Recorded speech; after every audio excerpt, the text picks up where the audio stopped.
Media మిత్రులందరికీ నా నమస్కారం. ఈరోజు విశాఖపట్నంలో ప్రత్యేకంగా సిఫీ ఆధ్వర్యంలో 500 మెగావాట్స్ డేటా సెంటర్కి శంకుస్థాపన వేయడం జరిగింది.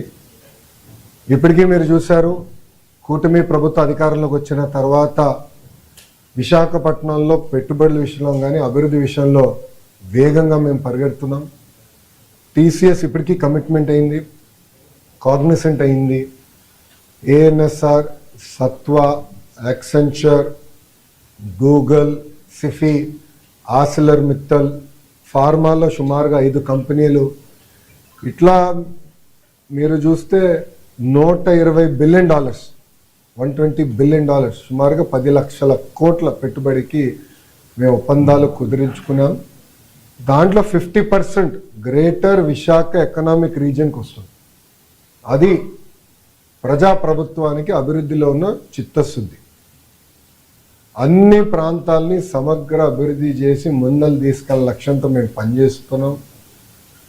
మీరు పార్ట్నర్షిప్ సమ్మిట్ కూడా November 14th, 15th ఇక్కడ విశాఖపట్నంలోనే ఏర్పాటు చేస్తున్నాం. దానికి కావాల్సిన ఏర్పాట్లన్నీ కూడా మేము చేసుకుంటున్నాం. రోడ్లు కానివ్వండి, అన్నీ కూడా మోడర్నైజేషన్ కానివ్వండి, బ్యూటిఫికేషన్ కూడా మేము చేస్తాం జరుగుతుంది. ఇంకా రాబోయే రోజుల్లో కూడా మీరు చూస్తే పెద్ద ఎత్తున అనౌన్స్మెంట్స్ అనేది విశాఖపట్నానికి, ఆంధ్ర రాష్ట్రానికి తప్పనిసరిగా వస్తాయి. దాంట్లో ఎలాంటి సందేహం లేదు. ఎకనామిక్ రీజన్ని బలోపేతం చేయాలి. ఆంధ్ర రాష్ట్రం $2.4 ట్రిలియన్ ఎకానమీ అవ్వాలంటే దాంట్లో విశాఖపట్నం అంటే గ్రేటర్ విశాఖపట్నం ఎకనామిక్ రీజియన్ కనీసం $1 ట్రిలియన్ ఎకానమీ అవ్వాలన్న లక్ష్యంతో ప్రజాప్రభుత్వం పనిచేస్తుంది. మేము విశాఖపట్నానికి వచ్చేసి ఏదో ప్యాలెస్లు కట్టాలన్నో దానికి రాలేదు. ప్రజలకి ఉద్యోగాలు, ఉపాధి కల్పించే పెట్టుబడులు తీసుకురావాలి, అవి గ్రౌండ్ చేయాలి, అవి ఎగ్జిక్యూట్ చేయాలి, అవి బిల్డ్ చేయాలి. తద్వారా మన పిల్లలకి ఉద్యోగాలు వస్తున్న లక్ష్యంతో మేము పనిచేస్తున్నాం. టీసీఎస్ ఇప్పటికీ వాళ్ళ ఇంటీరియర్స్ అన్ని కూడా ఫిట్ అవుట్ అయిపోయింది. నవంబర్ మాసంలో ఓపెనింగ్ పెట్టుకుంటున్నాం. ల్యాండ్ కూడా ఆల్రెడీ కేటాయించాం, దానికి శంకుస్థాపన వేస్తాం.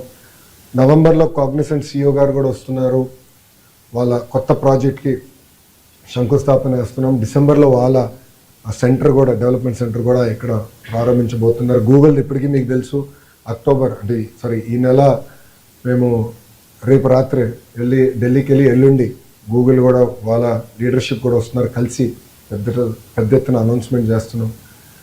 భారతదేశంలోనే అతిపెద్ద స్టీల్ ప్లాంట్ ఎక్కడికి వస్తుంది? Visakhapatnam, greater Visakhapatnam. India single largest FDI investment ever ఎక్కడికి వస్తుంది? విశాఖపట్నం. అది మాకు ఈ ప్రాంతం పట్ల ఉన్న చిత్తశుద్ధి. అభివృద్ధి చేస్తాం. నా పైన అనేక ఆరోపణలు గతంలో వేశారు. 99 పైసలకి టాటా, TCSకి, కాగ్నిసెంట్కి ఇస్తున్నా, ఇది కరెక్ట్ కాదని వాళ్ళు ఆనాడు నా పైన ఆరోపణలు చేశారు. పులివెందల ఎమ్మెల్యే గారు కూడా స్వయంగా అది చెప్పారు. ఈరోజు నేను వాళ్ళని ప్రశ్నిస్తున్నాను. చేయాలా చేయకూడదా అని వాళ్ళని ప్రశ్నిస్తున్నాను. TCSకి 99 పైసల్లో భూమి ఇస్తాం తప్ప అని వాళ్ళని ప్రశ్నిస్తున్నాం. కాగ్నిసెంట్కి 99 పైసల్లో ఒక పాలసీ ద్వారా, లిఫ్ట్ పాలసీ ద్వారా అందిస్తాం తప్ప అని వాళ్ళని సూటిగా ప్రశ్నిస్తున్నా. ఇక్కడనే కోడిగుడ్డు మంత్రి ఉన్నాడు, ఆయన కూడా మాజీ మంత్రి ఉన్నాడు, కోడిగుడ్డు మాజీ మంత్రి, ఆయన కూడా అడగండి. వాళ్ళు 5 సంవత్సరాల్లో తీసుకురాలేని పరిశ్రమలు మొదటి 16 నెలల్లో మేము తీసుకొచ్చాం. అది మాకున్న చిత్తశుద్ధి. తీసుకొస్తామే కాదు, ఆ ప్రతి సంస్థ మేము గ్రౌండ్ చేస్తాం. తద్వారా యువతకి పెద్ద ఎత్తున ఉద్యోగాలు, ఉపాధి కల్పించే లక్ష్యంతో ప్రజాప్రభుత్వం పనిచేస్తుంది. ఇంతేకాకుండా ఈరోజు నేను ప్రత్యేకంగా ఈ 4 జిల్లాల కలెక్టర్ల గారిని కూడా రమ్మని కోరాను. వచ్చాము, సుమారుగా 40 నిమిషాలు మేము మీటింగ్ పెట్టుకున్నాం. అక్కడే గ్రేటర్ ఎకనామిక్ రీజియన్ తయారు చేయాలన్నప్పుడు కావాల్సిన ఇన్ఫ్రాస్ట్రక్చర్ ఏంటి, రోడ్స్ ఏంటి, ప్రభుత్వ భూములు ఎక్కడున్నాయి, అవన్నీ ఎట్లా అన్లాక్ చేయాలి, ఇది మొత్తం ఒక ఇంటిగ్రేటెడ్ అప్రోచ్ కింద చేయాలని లక్ష్యంతో వాళ్ళందరినీ పిలిచాను, వాళ్ళకి బ్రీఫింగ్ ఇచ్చాం.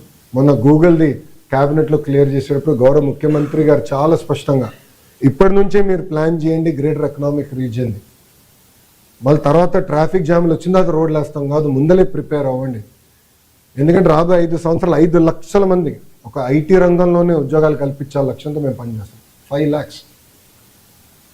నేను ఈరోజు స్పీచ్లో కూడా చెప్పాను, ఈరోజు విశాఖపట్నం చూస్తే 94 హైదరాబాద్ నాకు గుర్తొస్తుంది.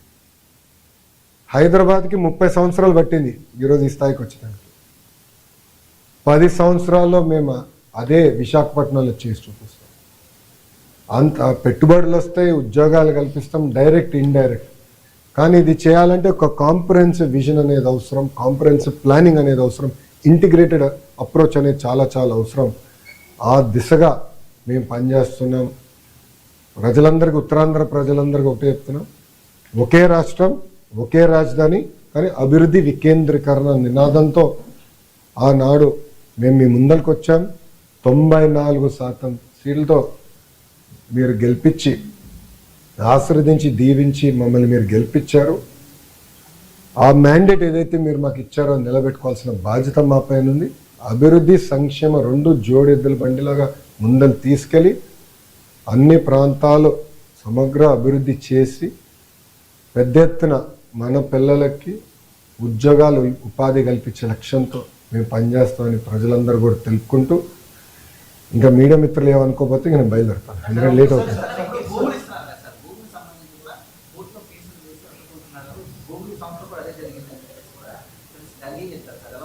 మేము ప్రజల్ని ఒప్పించి అభివృద్ధి చేసి పెట్టుబడులు తీసుకొచ్చి ముందరికి వెళ్తాం. వైకాపా పార్టీ చేసే 2 నంబర్ పనులన్నీ ప్రజల ముందర ఎక్స్పోజ్ చేస్తాం. ఏం మొదలుపెట్టాను, లిక్కర్ విషయంలో కూడా చాలా ఉందని వెనకాల హోంవర్క్ జరుగుతుంది. ప్రజల కోర్టులో వాళ్ళని దోషిగా నిలబెడతాం వాళ్ళు చేసిన పనులు. శ్రీకాకుళం టు అనకాపల్లి, శ్రీకాకుళం టు అనకాపల్లి ఈ బెల్ట్, అరకు, పాడేరు ఆ బెల్ట్ మొత్తం ఇంటిగ్రేషన్. ఎస్, అది గౌరవ ముఖ్యమంత్రి గారితో మేము చర్చిస్తాం. ముందర ప్లాన్స్ తయారు చేయమన్నారు, ఒక మైండ్ అప్లై చేయమన్నారు. చేసిన తర్వాత మేము గౌరవ ముఖ్యమంత్రి గారితో చర్చిస్తాం. అంటే ఈరోజు $1 ట్రిలియన్ ఎకానమీ, $1 ట్రిలియన్ ఎకానమీ అవ్వాలంటే సమగ్ర అభివృద్ధి అనేది అవసరం, కోఆర్డినేటెడ్ అప్రోచ్ అవసరం. ఎందుకంటే ఎయిర్పోర్ట్ ఒక జిల్లాలో ఉంది, ఉద్యోగాలు ఒక జిల్లాలో ఉంటాయి, కంపెనీలు ఒక జిల్లాలో. ఇంటిగ్రేటెడ్ అప్రోచ్ అనేది ఉండాలి. హైవేస్ ఎట్లా వెళ్ళాలి, రేపు పవర్, ఇప్పుడు డేటా సెంటర్స్ అంటే పవర్ కీలకమైనది, డేటా కేబుల్ కీలకమైనది.